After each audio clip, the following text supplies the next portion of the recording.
Hey guys, what's happening? So with us recently covering the return of Sorcerer Supreme Doom in Avengers issue 19, with that building up to one world under Doom, I wanted to go back and cover the story that bridges the gap between Blood Hunt and the return of Doom, where Hyperion decides that he wants to end humanity.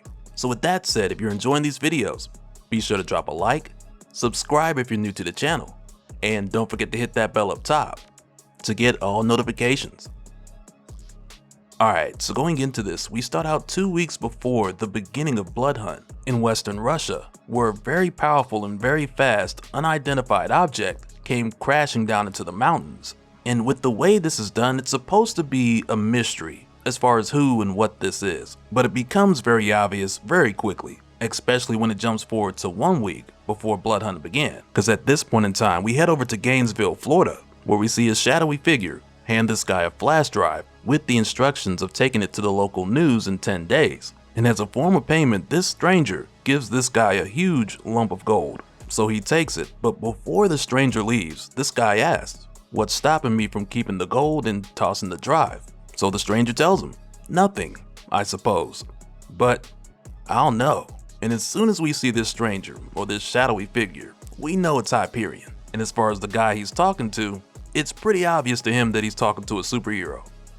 So following this, we jump forward 10 days later, where we find him on Pluto, where at this time Hyperion is thinking about what he's getting ready to do. And he was hoping when he came here that he would find clarity and find truth.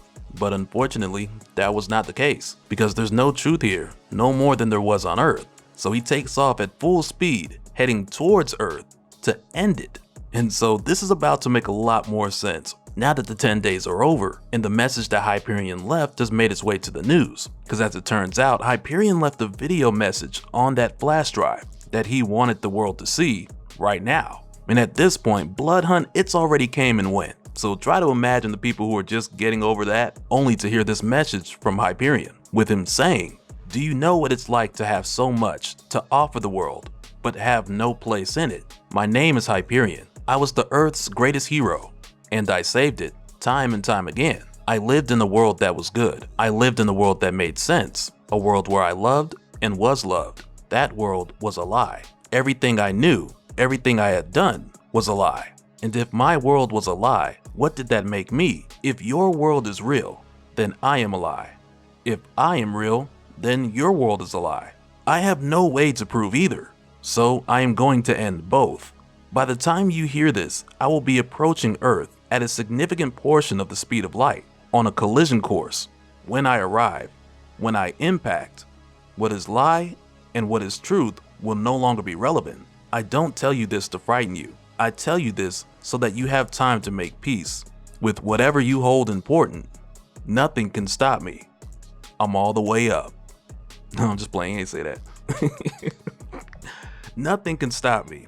Hyperion out. But what Hyperion is talking about here, he's referring to the 2021 Heroes Reborn event. And I got the link in the description for our coverage on the full story, in case anyone needs to go back and get caught up. But essentially what it was about was Mephisto, he had just got rid of the Avengers and replaced them with the Squadron Supreme of America, who are Marvel's shameless version of the Justice League. And in this version of reality, though it was all a lie, Hyperion was practically Superman. And I'll admit, at the time, seeing the different members of the Squadron Supreme have all these insane matchups, it was a ton of fun to see. But for this Hyperion, that was his reality. And after it was gone, it felt like he'd lost his home again. Because, you know, his home world was eaten by Galactus and he was the lone survivor who was sent to Earth on a rocket ship, much like Superman. So fast forward to now, he doesn't know what's the truth and what's a lie. So for that reason, he's just ready to crash out and obliterate humanity, along with himself in the process. So after hearing his message, Carol Danvers puts out a priority alert so the Avengers can come together, share what they know, and try to put together some kind of plan. So as it stands, what they know is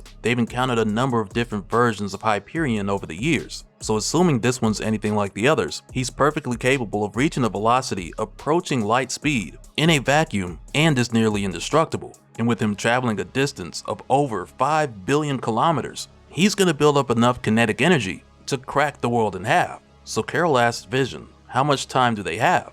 So he tells her it's in the neighborhood of 5.5 hours. And Vision also mentions here that he'll work with the Impossible City to run projections on Hyperion's flight path, But even still, and Thor points it out here, this is a daunting task, because right here Thor's like, even a bullet doesn't travel in a straight line, and we're looking for a bullet the size of a man in over 5 billion kilometers of space. It is a task to test even a god. And so following this, it's here where Storm arrives with Sam Wilson, Captain America, because just prior to this, he was asking her to join the Avengers. And at this point, Storm hasn't given them an answer just yet, but given the situation, she's here to offer her help. So quickly, Carol Danvers asks Storm to use her mutant connections and resources to solicit the help of a powerful telepath, which leads Storm to the factory in Alaska so they can get the help of Quentin Quire and the world's last Cerebro.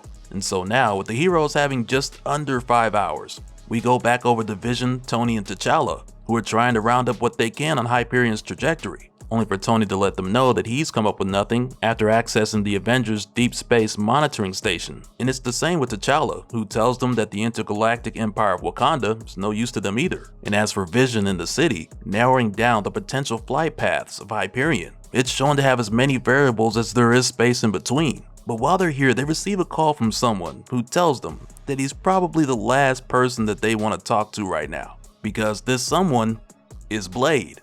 And right away, Blade, he can read the room, so he knows his trust meter has dropped a little bit because of Blood Hunt, even though that was Varney who took over his body. But even still, that wasn't a good look. But when it comes to Hyperion and the events from Heroes Reborn, Blade is the only other person on Earth who remembers that reality, so he's reaching out to fill them in and also let them know of Hyperion's weakness. And after the heroes of the Impossible City have been informed, next we find Wanda at the Sanctum Sanctorum, filling in Doctor Strange and Clea at what is now just under 4.5 hours till impact. And with them hearing the details, there is a bit of an initial shock reaction. And in the case of Clea, she's hesitant to believe Blade because it wasn't that long ago in Blood Hunt where she fought Blade in this very room over Doctor Strange's dying body. But Steven reminds her that Blade was possessed, and Wanda lets Clea know that Blade went through it too during Blood Hunt, and she trusts him. And furthermore, to pull off the plan they have to stop Hyperion,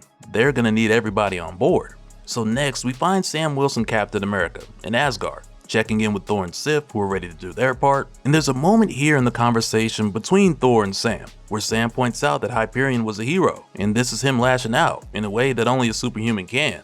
And before Sam leaves, Thor more or less tells him, like, yeah, it was pretty bad that this guy was forgotten and everything, but we owe a duty to the world, not Hyperion. Which right there is a telling sign of what the Avengers' plan is, because as it stands, they see no other choice than to kill him.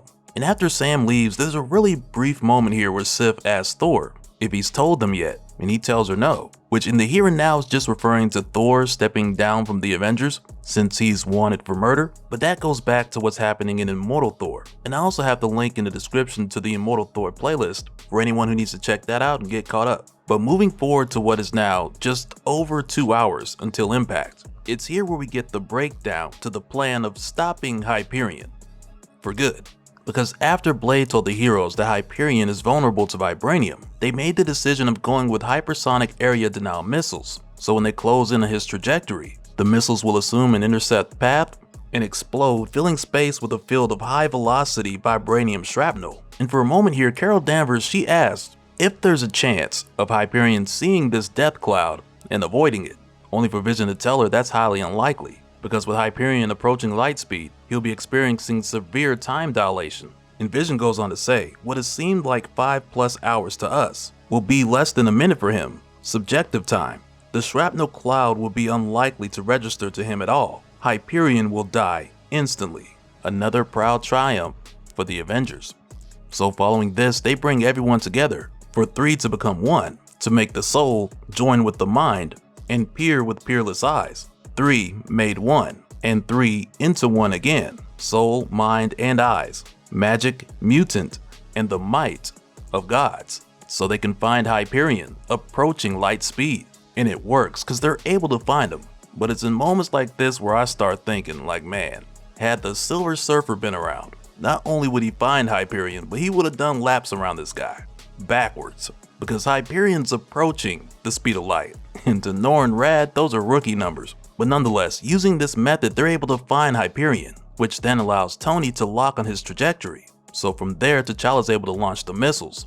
by way of having the city teleport them to intercept. So with doing this, the city sends out a plastoid to observe. And at this point, now that they're going through with it, you got Vision, who's like, this isn't right, there should be another way. As well as Carol, who also believes that Hyperion set this up so that they would kill him.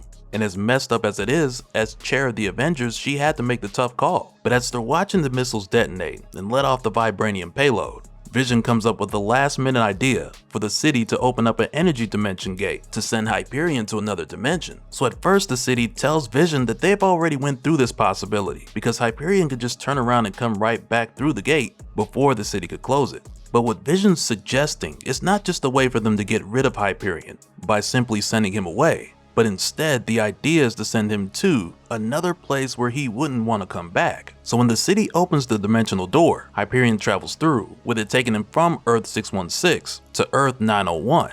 And by the time he notices that something's off, he's traveled thousands of kilometers in. And he asks himself for a moment here like, hey, did the Avengers kill me? Which almost sounds like an admission of guilt. But not long after he arrives there, the city approaches him, and it communicates to Hyperion using radio waves so they can speak in space, and it goes on to tell Hyperion how it was in a similar place that he's in now. So it understands to an extent what he's going through. And I mean, I'm gonna tell you right now, I'm not gonna pretend to be an expert at de-escalating situations with world killers, but I imagine the last thing you're supposed to say is, I know how you feel. Like, come on, man. I'm glad Hyperion didn't have his finger on the button, because humanity would have been Cinnamon Toast Crunch floating across the Milky Way.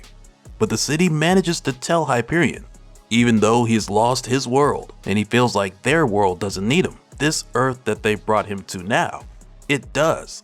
Because when the city was enslaved by the Ashen Combine, this is one of the worlds they attacked for sport and murdered its heroes. So now, with it being a broken world with no heroes, they're in need of one. Just as bad as Hyperion needs a reason to live. So the city tells him to choose life and be that hero for them. So yeah, this now creates a new beginning for Hyperion after Heroes Reborn. And fingers crossed, I'm hoping we get to see more of where this goes from here. And so now real quick, I want to give a special shout out to all the patrons. Thank you guys for all of your support. And for anyone who's new here, who wants more information on how to support the channel, I got a link below where you can go to patreon.com/dopespill.